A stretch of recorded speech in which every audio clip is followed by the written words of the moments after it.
Did you know that Bollywood is not the only film industry in India? Not by far. Of more than 1,500 films produced in India last year, only 200 or so were Bollywood films or Hindi films. The other films were produced by regional film industries, the largest of which is the Tamil industry, also known as Tollywood. Then there's Telugu, Kannada, Marathi, Bengali, Malayalam, Bhojpuri, a whole range of cinemas. In fact, the most impressive and high-budget CGI movie, similar to Lord of the Rings in terms of epic battle scenes and mythological setting, is Baahubali, a film made in Hyderabad as part of the Telugu film industry, although also in collaboration with Bollywood. We've linked to some clips of these films on the next further resources page, and I hope you enjoy an opportunity to see the diversity of Indian cinema. However, Bollywood films are the most popular because Hindi is the most spoken, or at least most understood, Indian language. Bollywood also has a strong viewership in nearby countries like Nepal, Afghanistan, Pakistan and Bangladesh, as well as countries further away in the Middle East, in Africa, where in Egypt and in Nigeria, Bollywood's actually very popular, and in Europe and Russia. Even in America, Bollywood is gaining popularity and is a subject of academic study on some US campuses. Bollywood's choreographed group dance scenes have created a sensation worldwide, and chances are that Bollywood dance classes are offered in your city. India, of course, has numerous classical, tribal and folk trance traditions, and most of these have inspired Bollywood dance sequences, either in part or in whole. Again, the diversity stems from different regional cultures, with each of India's states having several unique dance styles. Modern dance too has come up, with innovative dance artists combining different classical and folk styles with their own choreography or with Western styles. The biggest shows on TV right now are incredible dance talent competitions.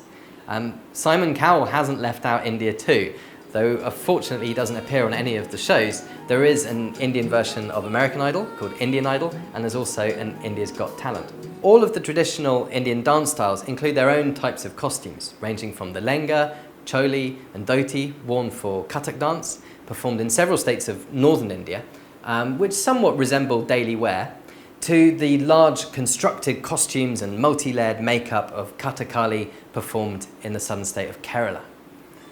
Clothing is another means of cultural expression that varies across India. While Western wear is gaining in popularity, particularly amongst men, local and regional clothing still remains popular among people from all over the country. When you go to an Indian wedding, people who would wear Western wear during the working week or even going out with their friends will dress up in Indian traditional dress. As mentioned earlier, there are numerous methods of tying a traditional Indian sari. The saris themselves also vary greatly in terms of their design, with several regional styles for handiwork used in the embellishment, for example. This ranges from chicken embroidery and tie-dye work to mirror work and hand painting, batik, brocade, block printing and more. Different regions also have different types of fabric handlooms for which they are famous. A number of recently launched startups, as well as the India's Ministry of Handlooms and Textiles, are supporting local clothing manufacture and handloom goods so that India's diverse textile traditions can continue. Amongst the cities and regions of India famous for their handloom fabrics are Varanasi in Uttar Pradesh, Chanderi in Madhya Pradesh, Kanchipuram in Tamil Nadu, and Malda in West Bengal. We've saved the best to last, as food is always a hot topic of conversation with people in India and visitors alike. As a visitor, you will always be asked, how do you like the food? In India, food plays such a big role, and while many are fans of street food, which includes hundreds of varieties of chaats, savoury snacks you can almost eat in one go, and different fried foods, home-cooked food or ghar ka khana is always considered the best. Diets in India vary tremendously, with many people observing strict, what is called in the West, veganism, and most people observing vegetarianism. Some people do very occasionally eat some meat on a special occasion. either because it's a festival or because they can afford to. And then there are lots of people who do eat meat very regularly, particularly consuming chicken. Amongst the Punjabis in North India, it's a particular favourite, tandoori chicken, chicken tikka kebabs. Pork, which is eaten by people in the northeast of the country and by Christians in Kerala. And mutton, which is particularly popular in the northwest of the country, in the states of Rajasthan and Punjab.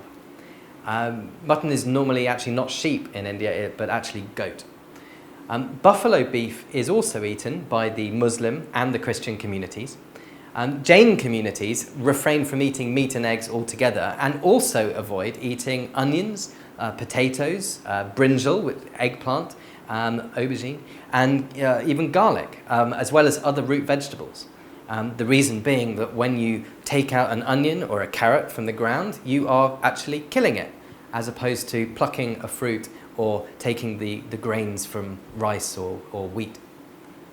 Several different fasting traditions are followed, such as the Vaishnav tradition of abstaining from grains on Ekdashi, which occurs twice in a month and is the 11th day of the dark or bright half of the lunar cycle, or the tradition of fasting on a certain day of the week associated with a particular god. A lot of people in North India fast on Tuesdays, abstaining from alcohol if they normally drink alcohol, and meat even if they normally eat meat. Many holy days also call for fasting, and even the word fast is thought of differently by different people. For some, fasting means not even having a drop of water, while for others, fasting may allow the consumption of juices, milk, fruits and nuts. My wife is Punjabi and we live in Delhi, and in this part of the country there is a fast called Karwa Chauth, where traditionally women would fast for the health of their husbands. But good cosmopolitan 21st century metropolitan men like myself and many other North Indian men are also taking part in this fast now. So once a year I go without any food or water for a day, and what a struggle that is by the time it gets to moonrise in the evening, which is traditionally the moment when you're able to break the fast. So everyone sort of 8 o'clock at night on the streets of Delhi or on their rooftops is looking up into the sky to see the moon so they can finally have something to eat. When people do eat more, the food on their plates, whether it's traditional leaf plates or modern plates, is just as diverse as everything else in India, and probably more so. The famous Indian thali contains many, many different food items according to the region, and whilst most thalis have no fewer than 8 food items, you often have dozens or more. Now these items include several curries and side dishes, as well as sweets, along with the breads, rice, condiments like pickles and chutneys. Rice is of course a staple food across the country, although it's often accompanied by breads which are made from wheat flour. In the south, rice flour is also used to make items like idlis and the wonderful pancake-like dosa. Rice dishes such as tamarind rice and curd rice are also very popular in the south. Meanwhile, in the north, breads like chapatis or rotis are a more common accompaniment, as there's more wheat flour used in the north than in the south. And it's also used to make things like delicious stuffed parathas. These are round breads filled with things like potato or cauliflower or paneer, the cottage cheese you get in India. In Old Delhi, there is a famous street, Paratha Wali Gully, which serves countless varieties of these delicious parathas, filled with everything from bananas and mint to cashews and carrots.